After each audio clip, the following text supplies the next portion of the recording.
2017 champions ট্রফিতে কিউইদের বিপক্ষে মাহমুদুল্লাহ রিয়াদের ইনিংসটির কথা কি আপনার মনে আছে?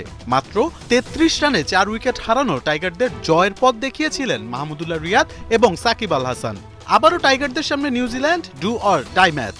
অনুশীলনে চোট পেয়ে প্রথম ম্যাচ মিস করেছেন রিয়াদ, তবে নিউজিল্যান্ডের বিপক্ষে মহা গুরুত্বপূর্ণ ম্যাচে এই ফিনিশারকে নিয়ে সুসংবাদই দিলেন টাইগারদের টিম ম্যানেজার। ক্রিকবাজের এক সাক্ষাৎকারে টিম ম্যানেজার রাবিদ ইমাম জানান, রিয়াদ ভালো আছেন, এমনকি নেক্সট ম্যাচ খেলতেও পারেন। আমরা মাহমুদুল্লাহকে বাকি ম্যাচগুলোতে পাওয়া নিয়ে আশাবাদী। তিনি দ্রুত সুস্থ হচ্ছেন, তবে নিউজিল্যান্ড ম্যাচের আগে শেষ প্র্যাকটিস সেশনের পর চূড়ান্ত সিদ্ধান্ত নেওয়া হবে।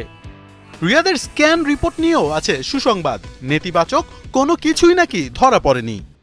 ইনজুরির পর স্ক্যান করানো হয়েছিল, তবে কোনো সমস্যা ধরা পড়েনি। এটি ভালো একটি দিক। যখন তিনি স্বাচ্ছন্দ্য বোধ করবেন তখন